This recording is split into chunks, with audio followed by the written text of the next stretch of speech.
A trusted bank employee vanished without a trace, along with $2 million in cash. The last time anyone saw him, he was stepping into a silver sedan, a black briefcase handcuffed to his wrist. He took the highway and never came back. No calls, no texts, no sign of where he went. The media exploded Mark Velman, Sterling First Bank employee, suspected of stealing millions and fleeing the state. His wife appeared on national television, voice trembling. "Mark, if you're watching this, please come home." Police launched a full-scale search. Every toll booth, every traffic cam, every back road between Des Moines and Davenport. Nothing. Then 48 hours later, an old man fishing on the banks of the Mississippi spotted something bobbing in the water. At first, he thought it was trash, a sack maybe, or a dead animal, but then it rolled closer. A pale hand, fingers swollen from the river, a white dress shirt, clinging to a sunken chest. Oh, God, it was a body. He stumbled backward, dropping his fishing rod. He screamed.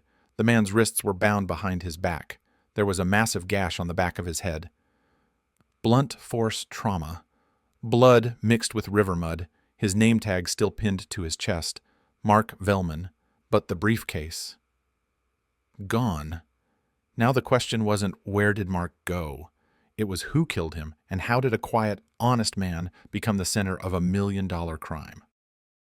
Mark Velman was the kind of man people trusted without even trying. He didn't speak loudly, didn't flaunt, didn't overshare.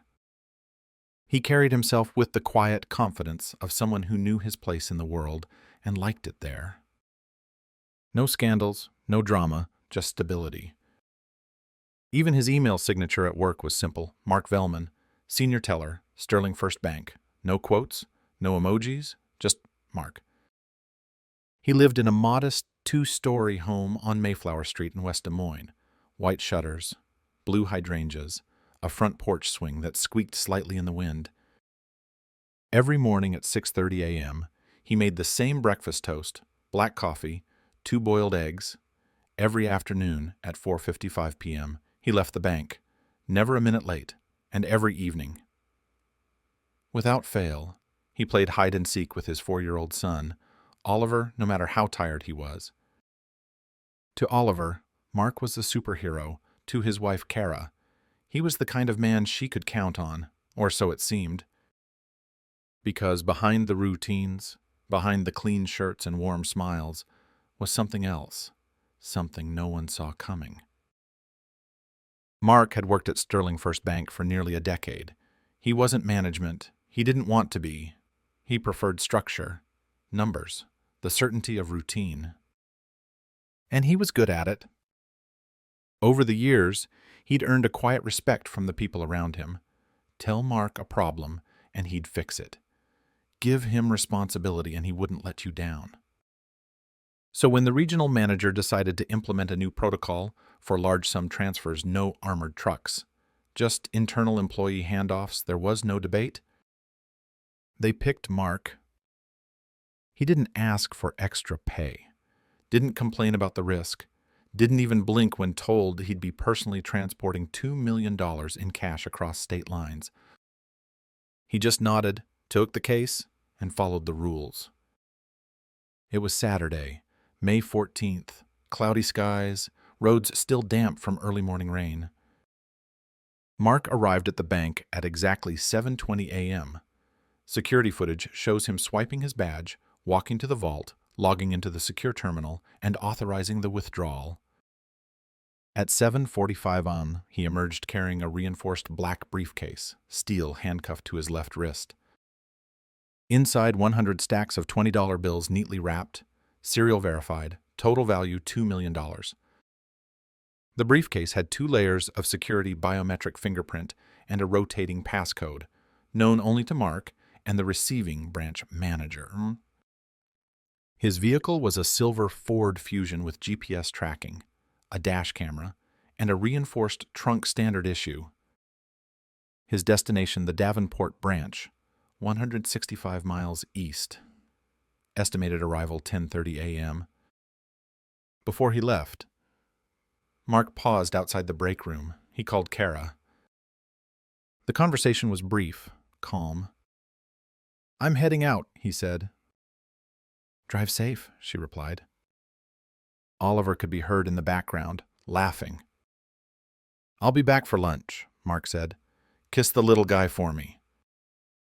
That was the last time Kara heard his voice. At first, everything was routine. The GPS pinged his position every 5 minutes. 8:05 a.m., Highway 80, 8:20 a.m., near Walcott, 8:32 a.m., past a traffic cam near a gas station off Route 61. And then, silence. At 8:37 a.m., the GPS signal cut out, just stopped. No alert, no crash, no warning. Just gone. The bank's security team flagged the drop, but didn't panic. Dead zones were common in rural Iowa. They assumed he'd be back online in minutes. But 10:30 a.m. came, no check-in. 11:00 a.m., still nothing. By noon, phones were ringing across 2 cities, and by 2:13 p.m., Kara was on the line with 911. "My husband was supposed to deliver funds to Davenport," she said, voice trembling. "He left hours ago.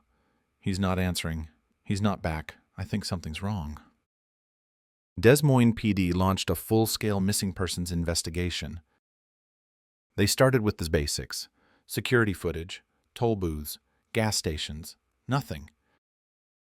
Mark's car had vanished. No traffic cam saw him after Route 61. No toll recorded his passage. No credit card activity. No ATM use. No texts. No calls. It was like he had disappeared into thin air with $2 million chained to his wrist. Speculation spread fast. Talk shows ran segments with ominous music. One headline read, "Family Man or $1 Million Con." Some viewers blamed the bank, others blamed Kara. But most blamed Mark. People love a scandal and a bank teller vanishing with a fortune that was pure tabloid gold. What they didn't know, what none of them could have imagined, was that Mark wasn't on the run. He wasn't chasing anything. He was being hunted. 2 days later, a retired mechanic named Earl Granger was fishing on the banks of the Mississippi. It was just past 7:00 a.m. The water was still, quiet. Then Earl saw something bobbing against a log jam near the shore. At first, he thought it was a deer.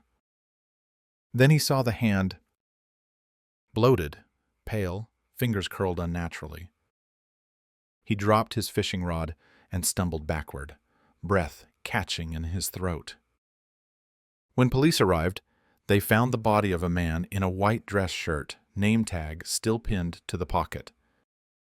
Wrists bound behind his back, a gash on the skull, dried blood mixed with river mud. But the cause of death?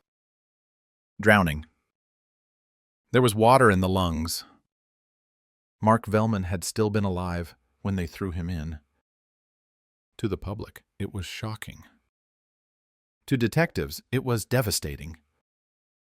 This wasn't a man on the run. This was a man who had been executed.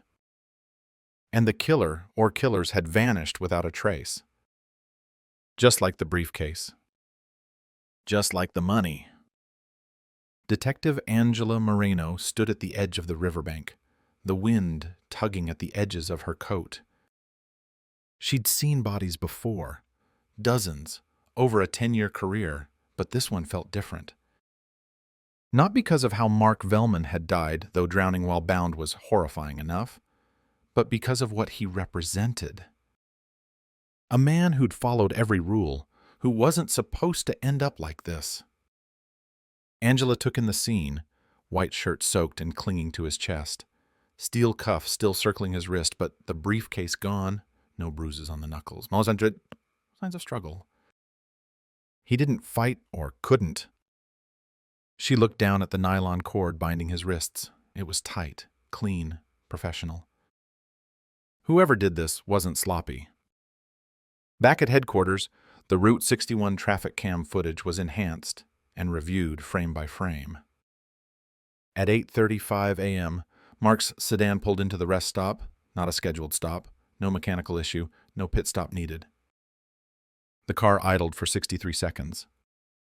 Then movement. A figure in a dark rain jacket, face obscured by the hood, walking not hurriedly but with purpose, toward the rear passenger door. Then the car drove off again, exiting the camera's view, veering not toward the main highway, but onto a dirt road leading into the trees. Angela leaned forward, eyes narrowing. "Why stop there?" she murmured. "Why let someone in?" And then a chill hit her spine. What if he didn't? Tech teams enhanced the footage, pixel by pixel, color corrected, light boosted. The figure was still blurry, but something stood out. A limp. Subtle, right leg dragging, just a little behind. Angela's instincts sharpened. I've seen that before. Meanwhile, Des Moines PD widened the scope. They reviewed footage from neighboring roads, toll booths, and business security cams, hoping for a glimpse of the silver Ford. Nothing? The car had vanished like vapor. But then came a lucky break.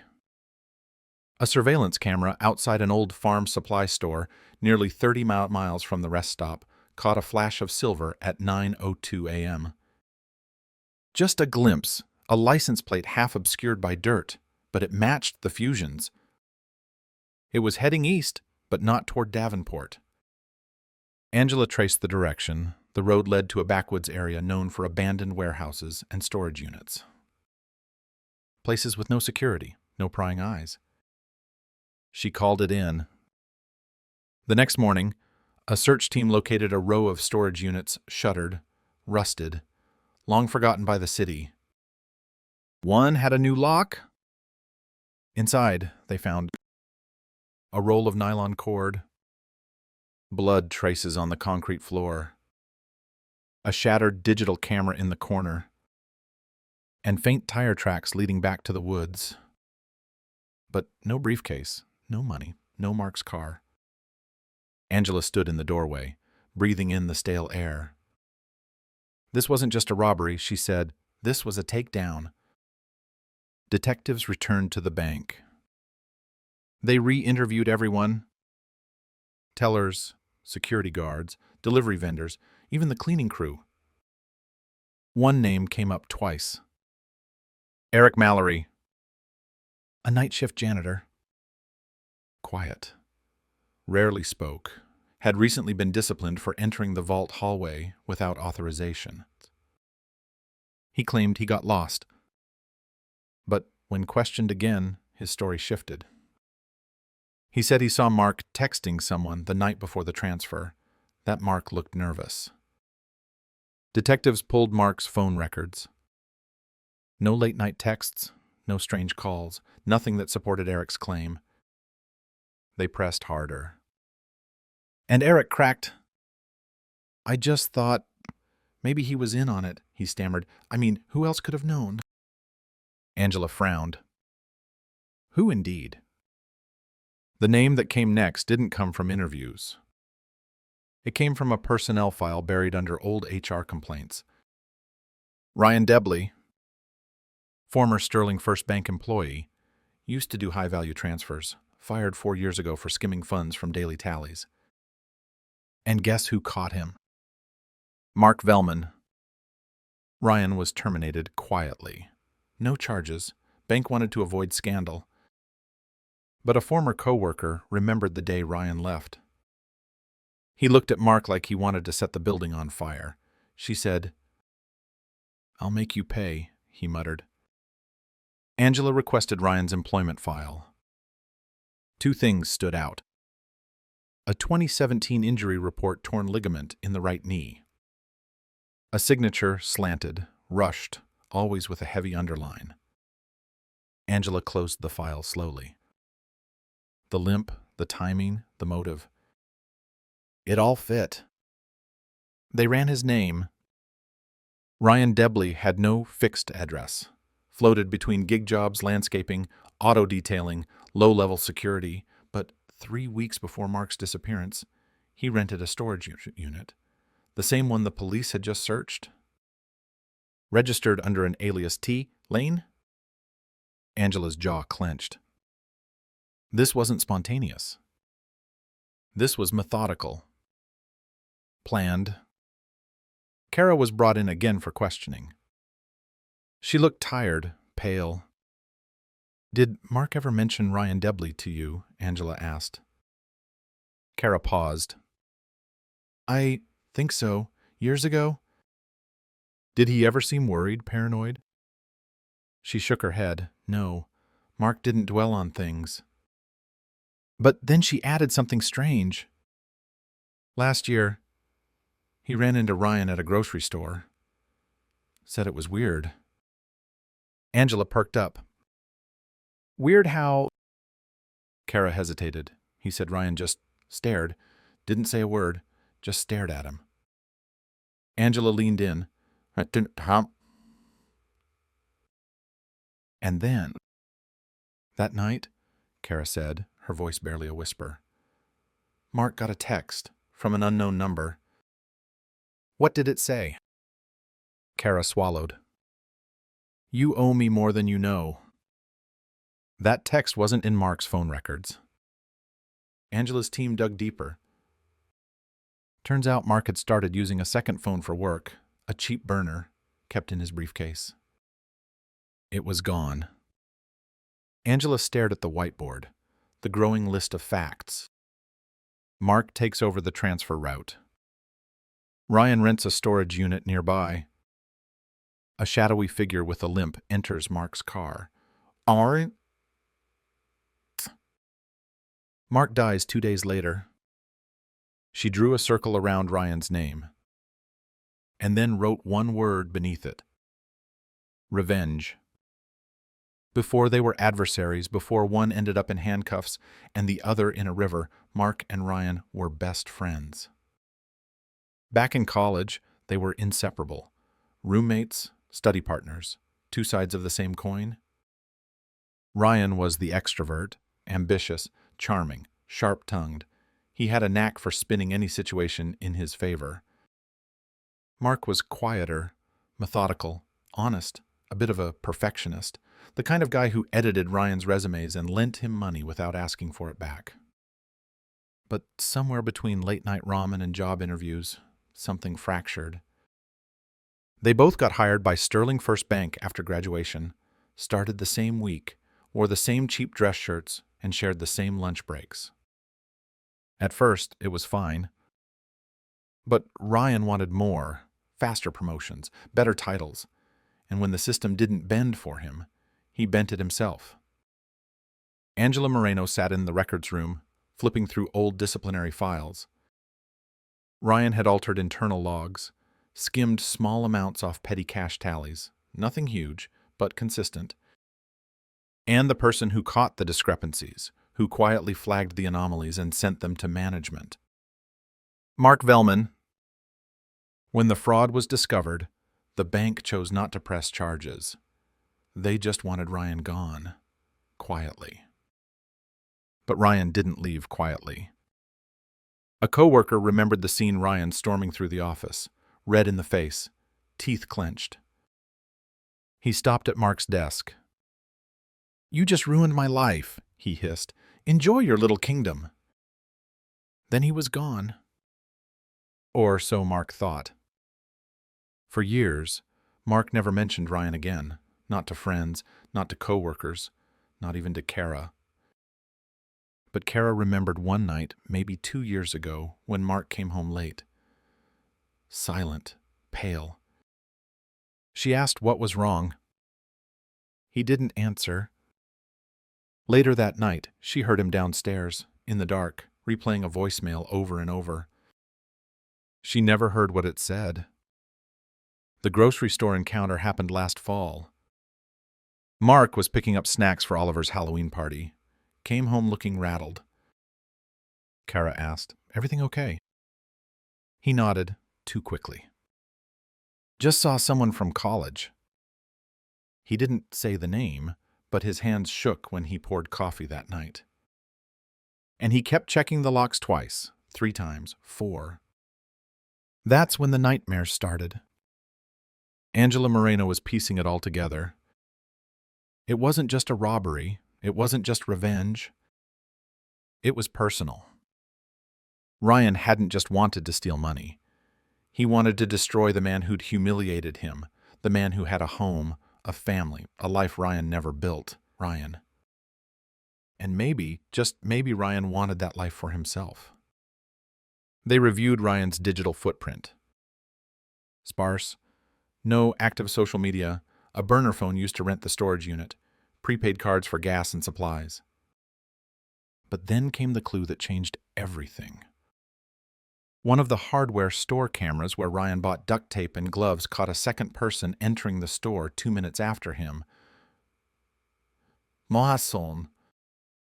A woman, hoodie, sunglasses, camera angle low, but you could see the shoes. White sneakers, blue heel stripes. Angela pulled up Kara's DMV photo. So, the sneakers matched. At first, it seemed impossible. Kara, the grieving wife. But a second camera at a gas station 5 blocks away showed the same woman stepping into a black crossover SUV. License plate traced to Kara Velman. Date, 2 days before the murder. Time, 3:44 p.m. Location, 0.7 miles from Ryan's storage unit. Angela brought Kara in again. Kara's eyes were puffy, her voice quiet. "I'm trying to hold my life together," she said. "I have a child." Angela slid the photo across the table. "Is this you?" Kara looked down, didn't speak. Angela leaned forward. "Did you meet with Ryan Debley?" A pause. "Yes." "Why?" Another pause. "He reached out last year, said he wanted to clear the air. I didn't tell Mark. I didn't want to reopen old wounds." Angela didn't blink. "And you just happened to be near his warehouse the same week your husband died." Kara's voice cracked. "I didn't know what he was planning, I swear." Angela dropped the next photo. A freeze frame from the dashcam of Mark's car. The woman's reflection barely visible in the rearview mirror. Same sunglasses, same hoodie. Angela whispered. "Then why were you in the car?" "Outside the room," Angela exhaled. It was all unraveling. Ryan wasn't alone. Kara wasn't innocent. And Mark, he had no idea he was being circled by the two people who knew him best. That night, Angela sat in her office reviewing body cam footage from the storage unit. The blood, the broken camera, the cord. And in the corner under a dusty tarp, she saw something. A flash of chrome. She zoomed in. The cuff hinge. The briefcase had been there. Angela picked up her phone. "I need a full forensic sweep. Tonight?" But while the investigation raced forward, somewhere across the border, in a rented cabin near Montreal, Ryan Debley was watching the headlines. He opened a laptop, typed in a password, accessed an offshore account, and stared at the balance, $1,267,400. Then he clicked open a folder labeled Kate.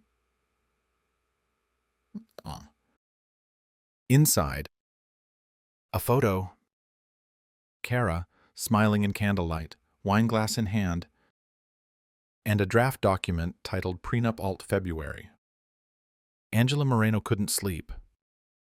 The evidence was piling up faster than even her most optimistic timeline allowed. But it wasn't just a murder anymore. It was an orchestration, a cold, deliberate plan designed not just to kill, but to take money, take trust, take Mark's entire life. It started with The Wire. A financial analyst from the FBI's white-collar crimes division flagged the transaction during a routine cross-check. Yenwad bond der Kugsternstone. Amount $1, $200, $1,000. Origin a shell corporation registered in Quebec. Recipient an account in the Bahamas. The account holders K. Velman and T. Lane. Angela didn't breathe for 5 full seconds. T. Lane Ryan's known alias, and K. Velman. She didn't need to guess. They traced the shell company. It had no office, no staff, just a mailbox, but inside the digital ledger, they found 4 separate transfers, all leading to the same offshore holding. The bank had been cleaned with clinical precision, and Kara was at the center of it. When the warrant came through, detectives seized Kara's phone, laptop, and tablet. Most apps were encrypted, some wiped clean, but data isn't easy to kill. Forensics recovered fragments, snippets of conversation, tiny details small on their own, but devastating together. A message from 6 months earlier, he doesn't suspect anything. One from 4 months ago, still wants to do Friday transfers. Then we use that. And the one that turned Angela's stomach. Tell Oliver I love him when it's over. Angela requested an emergency search of Kara's garage. Tucked inside a plastic container, behind holiday decorations and baby clothes, they found a spiral-bound notebook. Every page full of numbers, routing numbers, account pins, transfer codes. One sticky note, crumpled near the back, read 2 fingerprints, 1 code.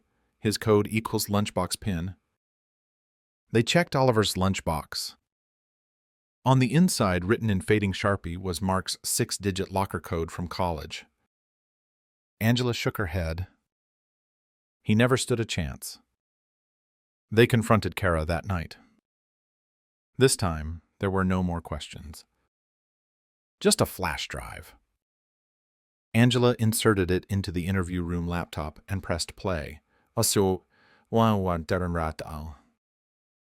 audio began with engine noise, tires crunching gravel.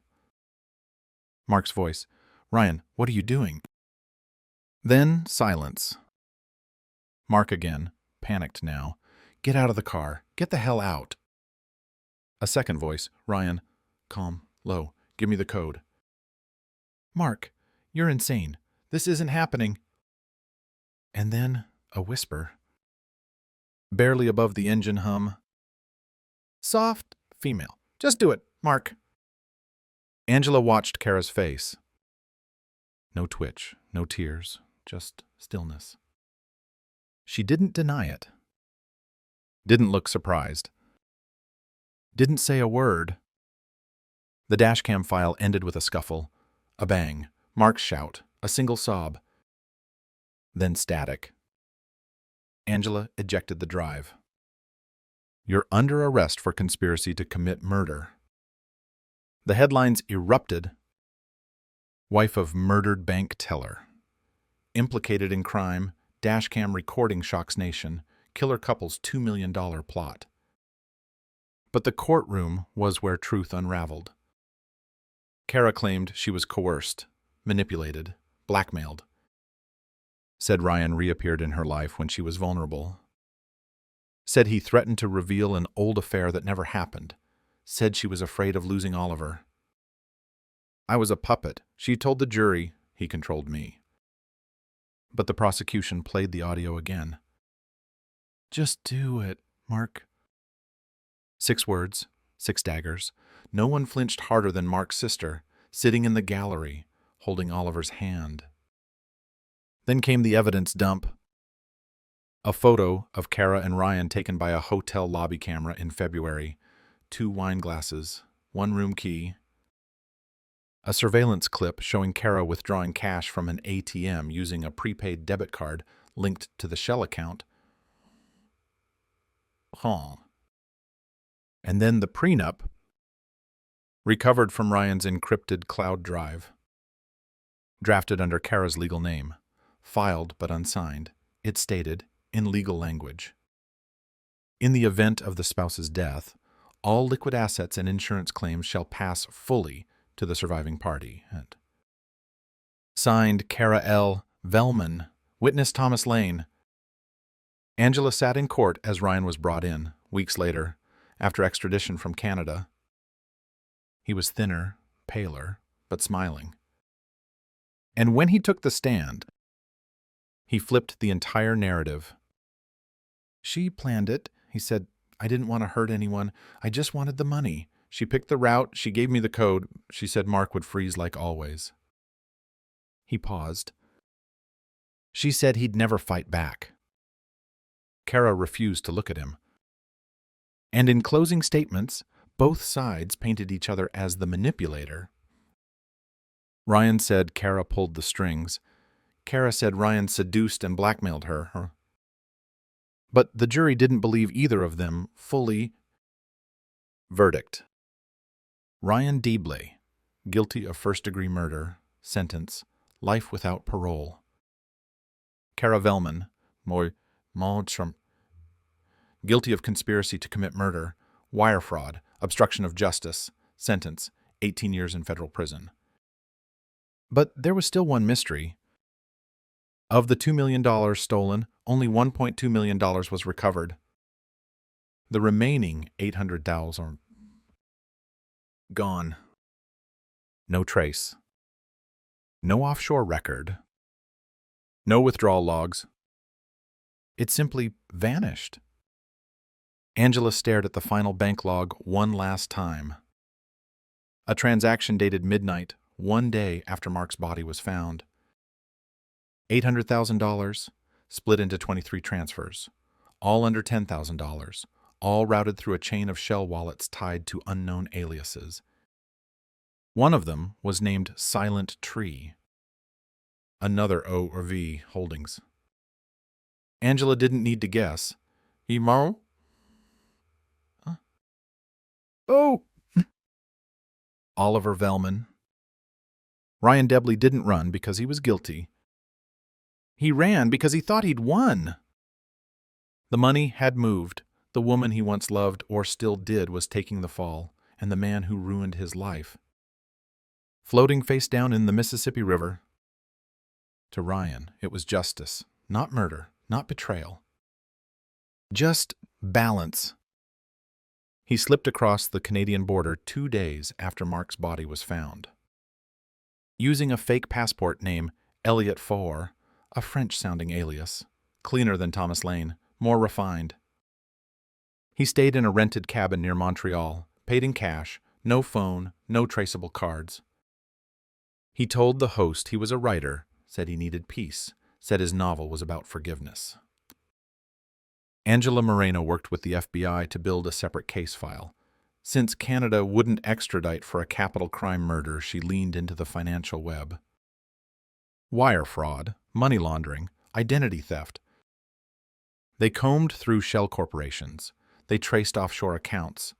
They subpoenaed financial platforms with names like Clearstone and PlutoPay, places only serious launderers knew.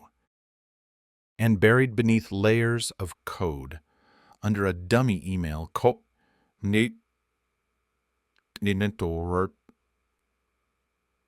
1984, Proton Mail. They found a chain of 23 transactions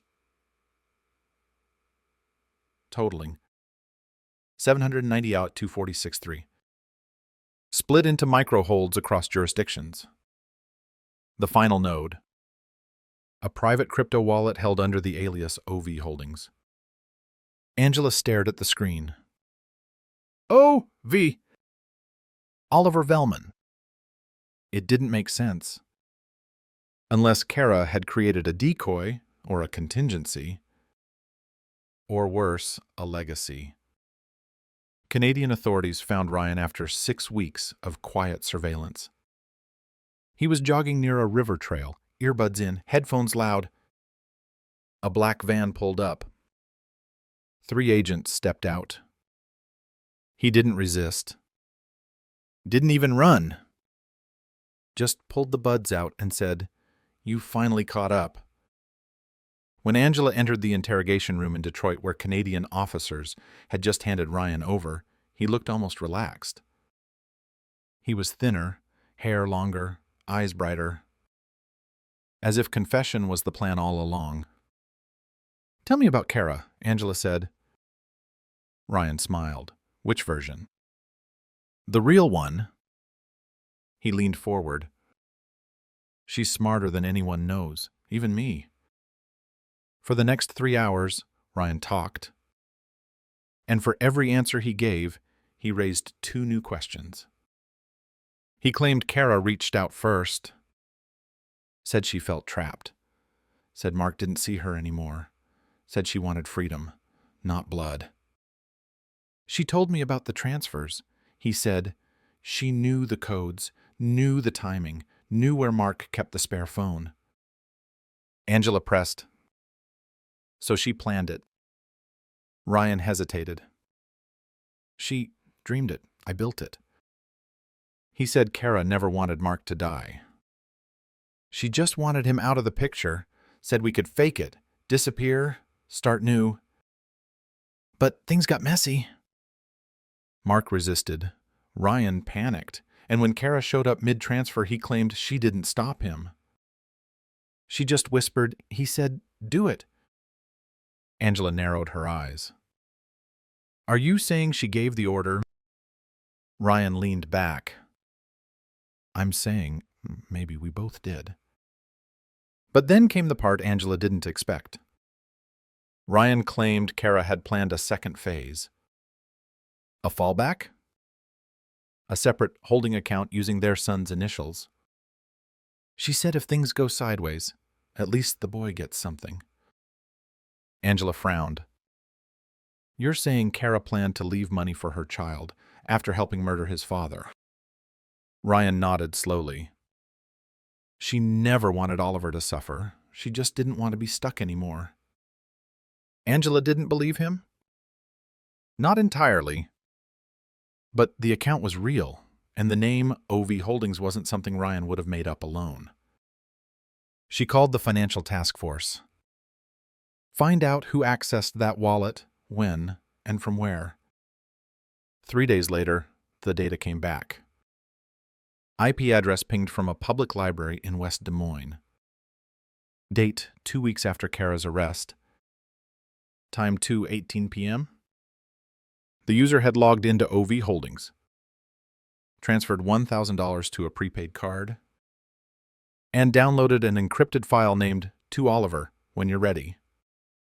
Angela stared at the timestamp. Someone else had access. Someone who wasn't Ryan. Someone who wasn't Kara, at least not directly. But who? The card was traced, used once, for a purchase at a children's clothing store. Surveillance footage showed a woman, mid-50s, black coat, gray hair tied back. Mark's sister. Angela played the clip twice. She didn't flinch. She just said, she knew. The next day, Angela visited her. On the table, untouched, was a cardboard box filled with Kara's prison letters unopened, yellowing at the edges. Beside it, a smaller box. Inside a flash drive. Angela plugged it into her laptop. One video file, dated 4 days before Mark's death. Kara sat on a bed, alone. Looked directly at the camera. Her voice was calm, controlled. "Oliver, if you're watching this, I want you to know I'm sorry. Not just for what happened to your dad, but for not being strong enough to stop it. I thought love would fix me. I thought freedom would make me whole. But all I did was break things." She paused. "I don't deserve forgiveness, but I hope, one day, you understand why I tried to leave something behind for you." Angela closed the file. No money could undo what had happened. But maybe, just maybe, this wasn't about greed anymore. It was about something messier: loneliness, bitterness, need, regret. Mark Vellman didn't want to be remembered. Not in the way people on the news usually are. He didn't chase legacy, didn't post photos of inspirational quotes, didn't build a social media presence. He just lived. Softly, steadily. He liked peanut butter sandwiches, listened to podcasts about space exploration, ironed his shirts on Sunday nights while watching reruns of old cartoons. He wasn't trying to be exceptional. He was just trying to be enough. After the verdict, Oliver was placed in the care of Mark's sister, Grace Vellman. She moved across state lines, changed her last name, changed his too. No press, no TV, no interviews. Just silence. For years, Oliver didn't ask about his mother. Didn't want to know. But when he turned 11, Grace sat him down, opened a locked drawer, and showed him the flash drive. He watched it in silence, then asked one question. Did she cry? Grace said yes. But the truth, she wasn't sure. The Kara in that video looked tired, but not broken, not grieving. Just distant. Like someone who had already walked too far into the dark to turn around. In prison, Kara became known for two things: never talking about what she did, sending one letter a month every month to her son. She never expected replies. She didn't get any. She included drawings, stories, even jokes she remembered from when he was little. But they all went into the same cardboard box, marked Oliver, return unopened. The prison staff asked if she wanted therapy. She said, I deserve the quiet. Ryan Debley remains in maximum security. He writes too. Pages and pages. Mostly legal motions, appeals, letters that begin with, to whom it may still matter. They never reach anyone. And no one visits him. Not even journalists. Because there's no glory in being second place in a crime this tragic. Angela Moreno stayed on the force for 3 more years. Juan Marshall. Then retired early.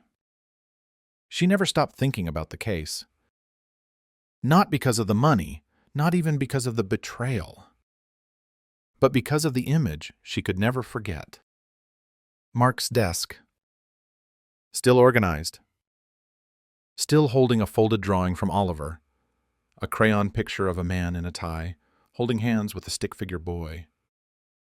On the back, in tiny lettering, My dad is a superhero. The bank erected a memorial plaque. Small, brass, mounted on a bench beneath a tree Mark used to sit under on lunch breaks.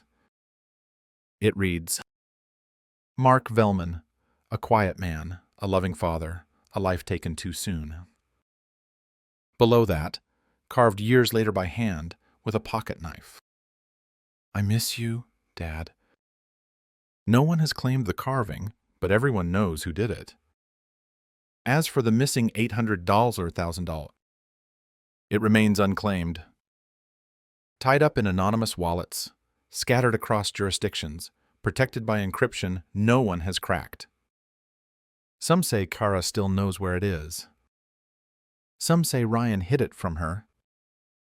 Others believe the money isn't lost, it's just waiting. But ask Grace Vellman what she thinks. She'll tell you this. It doesn't matter. Because no amount of money will bring back the man who hummed while brushing his son's hair. The man who made coffee the exact same way every morning. The man who died thinking his wife loved him. That kind of loss doesn't end when the trial does. It lingers in the corners, in the silences, in the way a child stares at a locked drawer before asking, Do you think he knew? Some still argue who was worse, Kara or Ryan. Some say Kara was a manipulator, others say she was broken long before any of this began. Some say Ryan was a puppet, others say he was always dangerous, just waiting for a reason. But none of them were the ones who drowned. None of them were the ones left behind. Mark Vellman didn't steal anything. He didn't lie, didn't cheat, didn't plan. He just trusted the wrong people. And for that, he paid with everything. Now his story lives on. Not in documentaries, not in podcasts, not even in court transcripts. But in the hands of a boy, now a teenager, who once believed his parents were invincible. And who now knows? Even the quietest lives can end in the loudest ways.